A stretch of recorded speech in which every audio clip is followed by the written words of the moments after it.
Hello everybody, it's Josie here. So today I'm doing a if you like this, then you might like this, but I very snappily titled it the Queer Three-Way Edition. So what I mean by that is I'm not recommending titles on sex necessarily.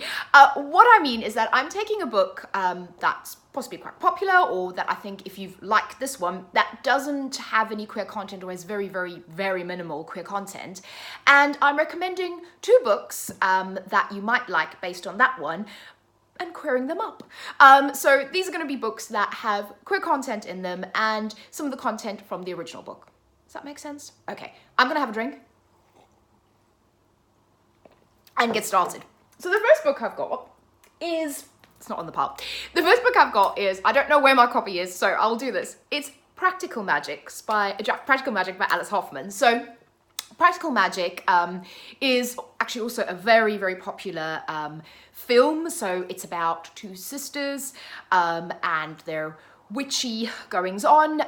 It's about witchcraft and kind of bonds of friendship and sisterhood. Now, what I would say is that the book is not quite like the film. So yes, the beginning is slightly the same, the end is slightly the same, the middle of the book totally different, but I think most people are familiar with kind of the narrative of Practical Magic, of witchy girls and lots of lovely love and witchcraft. So Practical Magic, no queer content. However, if you liked Practical Magic, you might like Wicked Like a Wildfire. So this book is by Lana Popovich. A lot of things I love about this book. One, and let's get straight down to it, there are two sisters, their mother is killed, and they have magical powers. So the family has a lineage of witches in it. One of the sisters is queer, and there is a beautiful, kind of budding, wonderful, lovely romance going on between one of the sisters and another girl. This is the first in a duology, I believe, so I think at the moment it's just a duology. Fierce Like a Firestorm is the second book. I have not read it yet. It is on my list. I'm really looking forward to reading it, but I might read this one again first just to refresh my memory because it's been a while. But I love that, and where the first book focuses on the, let's call it the non-queer sister, the second book has, I think, a lot more of the narrative, certainly from what I've read, of the queer sister and her lovely partner. So yes, if you liked magic, if you like sisters, if you like magical lineages, if you like spookies going on, but also a lovely queer romance, Wicked Like a Wildfire.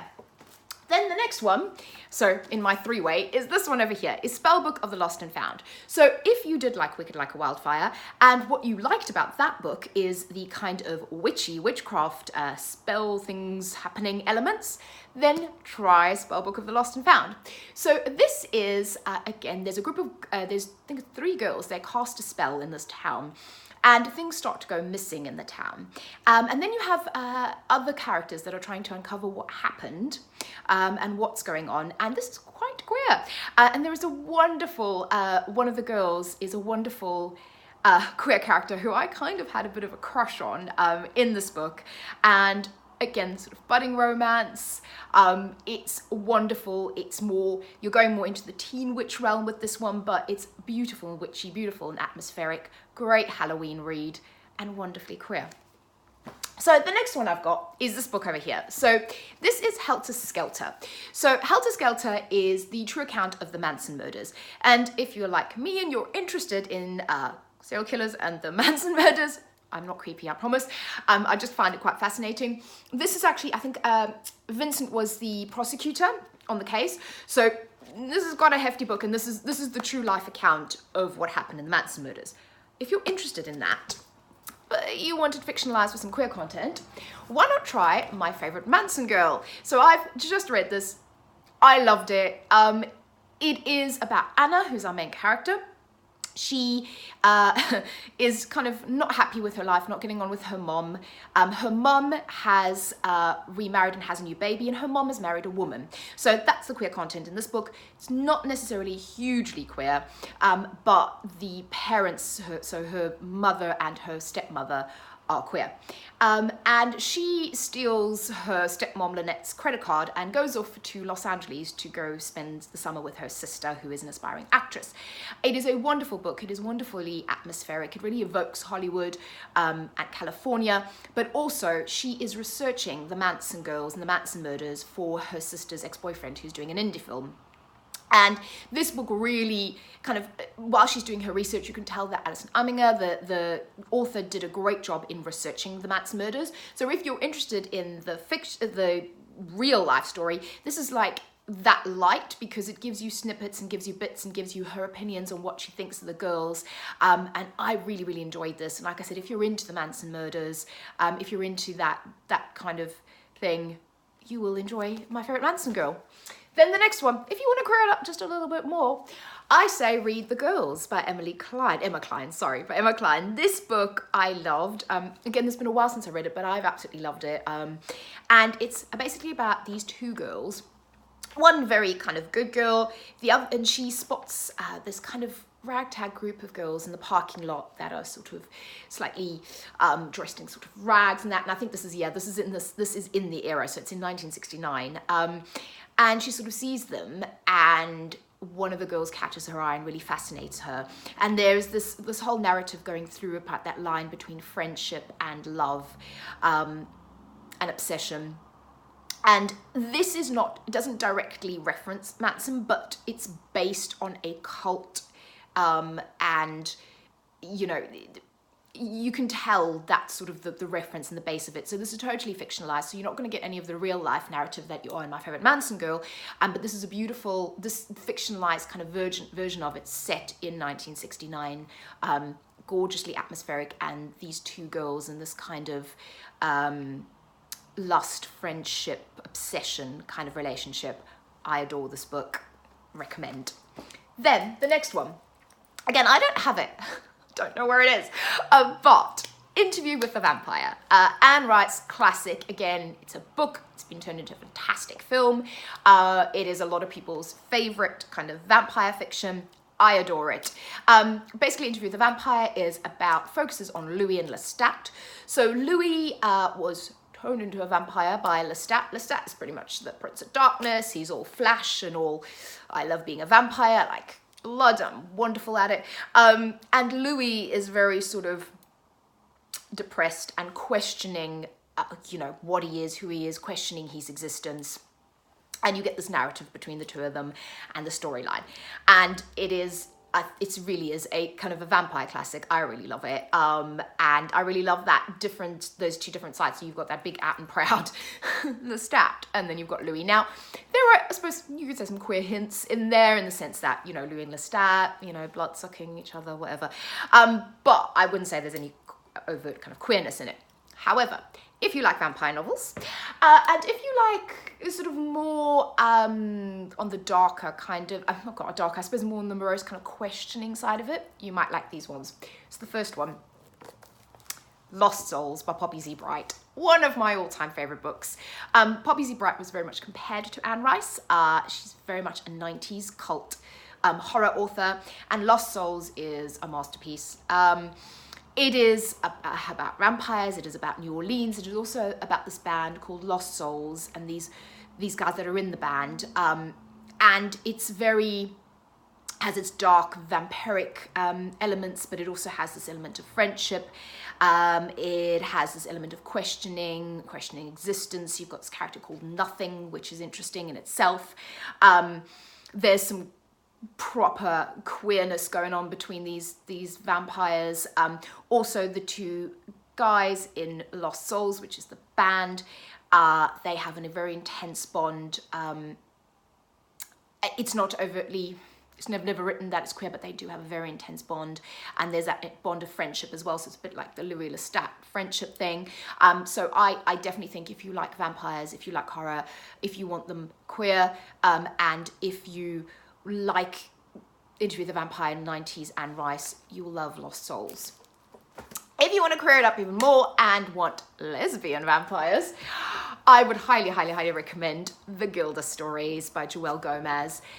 This is gorgeous. Again, I don't know why I've only read it this year. What's wrong with me? But we are talking a woman of color who is a lesbian, who is a vampire. And Gilda's story is gorgeous. This book is written, I think it starts right back when Gilda was a child, or when she first became a vampire, I think 18 something, and it goes through to sort of 2020, so it kind of almost goes past where we are right now. So I'm just checking, yeah, 1850, and then the very end is 2050, sorry, so 1850 to 2050 it goes through. So basically follows Gilda through her life. Really interesting. And also this one, I suppose, harks to the more Louis character in that it's very introspective. These are not your kind of blood squirting guts, true blood vampires at all. This is again more about friendship, about questioning your existence, you know, the bonds that we form, and it's very beautiful, and it's very beautifully written, and it's sort of different to your standard vampire kind of blood flowing everywhere book. Highly recommend. And lesbian vampires.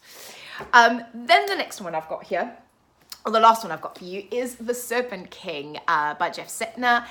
This book made me cry. It is incredibly emotional. So your main character, Dill, his father is in jail. He's been put away in jail, and they live in this small town, so that immediately ostracizes him to everybody in this town, and he has two friends. And for various reasons, both of them also ostracized. I love, oh God, what is her name? I've forgotten her name, Lydia.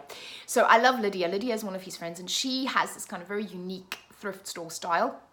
And she's kind of berated and called a freak and that in her town, but actually she's quite internet famous, and she's just sort of invited to Fashion Week, and they, essentially these three kids, they can't wait to get out of this town in the stifling environment. And it is incredibly sad. It is incredibly just, oh, it'll really just tug at your guts and your heartstrings, and it is about friendship, and is about love, and about loyalty, and found family, and just, it is, you know, gloss and grief, and beautifully written book. Adore this book. So clearing that up was hard, but I found two. So Radio Silence by Alice Oseman. This picks up on the themes of friendship, of found family, of going your own way, being who you need to be, but adding in queer and asexual characters into the story, which I love. But the story isn't about sexuality. It is still about the friendship and about the bonds we form, and about, you know, all of this kind of teen angst, I suppose, but in the best possible way. It is a beautiful book. Highly recommended. I think everybody in the world recommends this book, but it's stunning. And then, growing it up some more, we have got Hold Still by Nina LaCour. This book is about, oh, I'm trying to remember her name. Yeah, Caitlin. So Caitlin is the main character, and her best friend dies. And it's her dealing with being left behind, her dealing with her emotions, her feelings. It's that element picking up from The Serpent King of grief, of loss, of loneliness, of also from the other one as well, from Radio Silence as well, like picking up who you are, how you want to shape your life. And then there's lesbian character, and here it's beautiful lesbian relationship, and that friendship, and finding how friends can help you through these tough times. Made me cry. Radio Silence made me cry, and The Serpent King made me cry. So that was my benchmark for these books. So that is it. I hope you enjoyed that. Let me know if you did. I'm planning on doing a few more of these. So if you do like it, let me know. And I do like that whole, if you like this, like that format. So let me know if you like it, and let me know if you have any recommendations based on those. And I will speak to you all again next time. Cheers.